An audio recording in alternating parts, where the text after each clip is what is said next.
कि रमजान का महीना आता था, अल्लाह के प्यारे नबी खुश हो जाते थे, सहाबा खुश हो जाते थे। आप अल्लाह के नबी सल्लल्लाहु अलैहि वसल्लम सहाबे किराम को खुशखबरी दिया करते थे, अताकुम रमजान शाहरुन मुबारकुन शाहरुन युफ्तहु फी अबवाबुल जन्ना।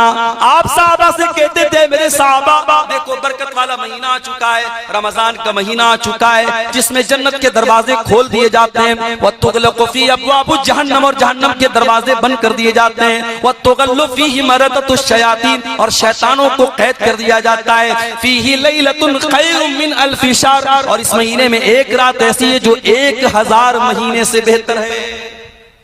नबी तो खुश होते थे, सहाबा तो खुश होते थे, इस उम्मत के बेहतरीन लोग दुआएं करते थे, रमजान के आने के 6 महीना पहले से दुआ करते थे, अल्लाहुम्मा बल्लिगना रमजान, अल्लाहुम्मा बल्लिगना रमजान, अय अल्लाह हमें रमजान तक पहुंचा दे। और जब रमजान आता था उसमें इबादत करते थे, तरावीह पढ़ते थे, कुरान पढ़ते थे, रोजा रखते थे, इबादतें करते थे, तो रमजान के बाद 6 महीना वो अल्लाह से दुआ करते थे, अल्लाहुम्मा तक़ब्बल मिन्ना रमजान, अय अल्लाह हमने जो रमजान में इबादत की है तो उसको कबूल कर ले।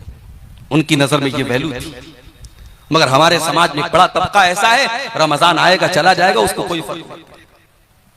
माफ करना मेरे भाइयों, अगर अल्लाह तबारक व तआला ने सन 1445 हिजरी का रमजान का महीना हमें और आपको दिया है या देने वाला है, ये हमारी बहुत बड़ी खुशनसीबी है। हमें से बहुत सारे लोग ऐसे हैं पिछले रमजान को हमारे बीच में थे, इस साल नहीं है, अल्लाह को प्यारे। अल्लाह ने हमें एक और रमजान दिया है। और यहां पर आप वो हदीस अपने सामने रखिए, इब्ने माजा की सही रिवायत, हजरत तलहा रजी अल्लाह ताला अन्हु कहते हैं कि नबी के दौर में 2 लोग इस्लाम लाए, एक साथ इस्लाम लाए, और उस दो भाइयों में से एक भाई बहुत मेहनती था, दीन के काम में आगे आगे रहता था, दूसरा कुछ कमजोर था। जो मेहनती भाई था वो अल्लाह की राह में शहीद हो गया, और जो कुछ कमजोर था वो 1 साल के बाद अपनी नेचुरल डेथ उसकी हुई, और नेचुरल तरीके से तबई तौर पर उसकी मौत हुई। हजरत तलहा कहते हैं, मैंने एक दिन ख्वाब देखा, और ख्वाब में मैंने देखा कि जो इंसान मैंने देखा कि मैं जन्नत के दरवाजे पर खड़ा हूं, और जन्नत के अंदर से एक फरिश्ता आता है और उसको पहले जन्नत में लेके जाता है जिसका इंतकाल 1 साल बाद हुआ था, और जो पहले अल्लाह की राह में शहीद हुआ था और जो दीन के मामले में ज्यादा मेहनत करता था उसको बाद में जन्नत में लेके जाता है। हजरत तलहा कहते हैं, मुझे बड़ी हैरत हुई। जब मेरी नींद खुली मैंने सहाबे किराम से इस ख्वाब को बयान किया, सहाबे किराम ने भी ताज्जुब का इज़हार किया कि ऐसा कैसे हो सकता है। एक इंसान दीन के मामले में इतनी मेहनत किया करता था, अल्लाह की राह में शहीद हुआ था, दूसरा उतनी मेहनत भी नहीं करता था और वो शहीद भी नहीं हुआ था, उसकी नेचुरल मौत हुई थी, और शहीद होने वाला बाद में जन्नत में जा रहा है, और जिसका इंतकाल बाद में हुआ वो पहले जन्नत में जा रहा है। ऐसा कैसे हो सकता है? जब ये बात अल्लाह के प्यारे रसूल के कानों तक पहुंची, क्या फरमाया अल्लाह के प्यारे नबी ने? आपने फरमाया, क्या तुम्हें तलहा के ख्वाब पर ताज्जुब हो रहा है? ऐ मेरे साहबा, क्या तुम्हें हैरत हो रही है कि तलहा ने ऐसा ख्वाब क्यों देखा है? मुझे एक सवाल का जवाब दो। जिस भाई का इंतकाल 1 साल बाद हुआ था, अलैसा क़द अदरक रमजान, क्या उसने अपनी जिंदगी में एक और रमजान का महीना नहीं पाया? साहबा ने कहा, अल्लाह के नबी, उसने एक और रमजान का महीना पाया।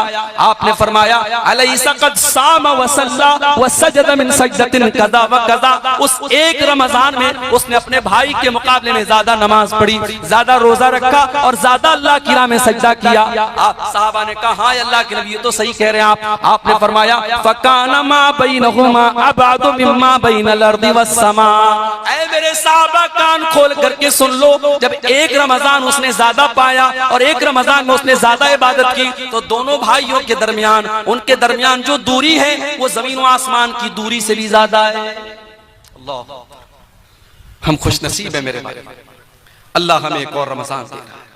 अब ये हमारे ऊपर डिपेंड करता है कि हम इस रमजान की कदर करते हैं या हम गफलत की बीमारी में पड़े रहते हैं। जिस तरीके से वो बदनसीब हरम के पास बैठ करके मोबाइल में गेम खेल रहा था, हम में से भी बहुत बड़े बदनसीब ऐसे लोग होंगे जो रमजान में रातों को खा पी करके और दिन में सो करके गुजारते हैं, जिनके रमजान का कोई मकसद नहीं होता। और ऐसे ही लोगों के बारे में अल्लाह के नबी ने फरमाया था कि बहुत सारे ऐसे लोग हैं जो जिनके रोजे का मकसद लैसा लहू मिन सियामिही इल्लल जू, उनको सिवाय भूखे प्यासे रहने के रोजे से कुछ नहीं मिलता। अल्लाह से दुआ कीजिए, अल्लाह उन बदनसीबों में हमको शामिल न करे। गफलत की बीमारी क्यों होती है, इंसान का दिल गाफिल क्यों होता है?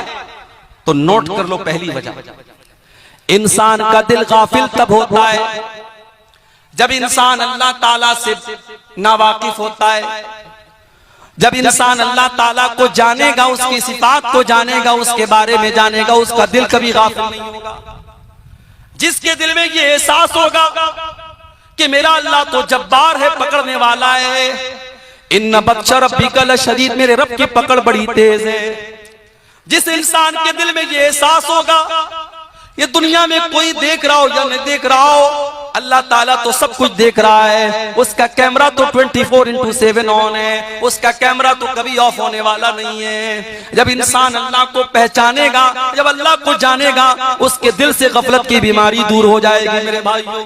इसीलिए जब हजरत लुकमान अपने बेटे को नसीहत करते हैं तो पहले क्या कहते हैं? पहले अल्लाह के बारे में अपने बेटे को बताते हैं, या बुनैया इन्नहा इन तकु मिस्काल हब्बतिन मिन खरदलिन फतकुन फी सखरतिन औ फिस समावाति औ फिल अर्दि याति बिहल्लाह। हजरत लुकमान अपने बच्चे से कहते हैं, ऐ मेरे बच्चे, एक राई के दाने के बराबर भी अगर कोई चीज होगी, आसमानों के अंदर कहीं होगी, जमीन के अंदर कहीं होगी, और किसी चट्टान के नीचे छिपी हुई होगी, याति बिहल्ला, अल्लाह का पावर तो ऐसा है, अल्लाह की कुदरत तो ऐसी है, अल्लाह उस राई के दाने के बराबर चीज को सामने ले आएगा।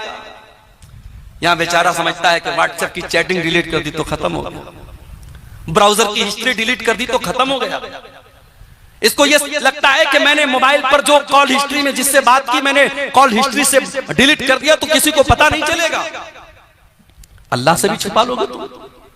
तुम्हारी उंगलियों ने क्या टच किया है, तुम्हारे कानों ने क्या सुना है, और तुम्हारी आंखों ने क्या देखा है, अल्लाह को सब मालूम है मेरे भाई। अल्लाह के पास सब रिकॉर्ड है, और कयामत के दिन ये रिकॉर्डिंग ओपन होगी।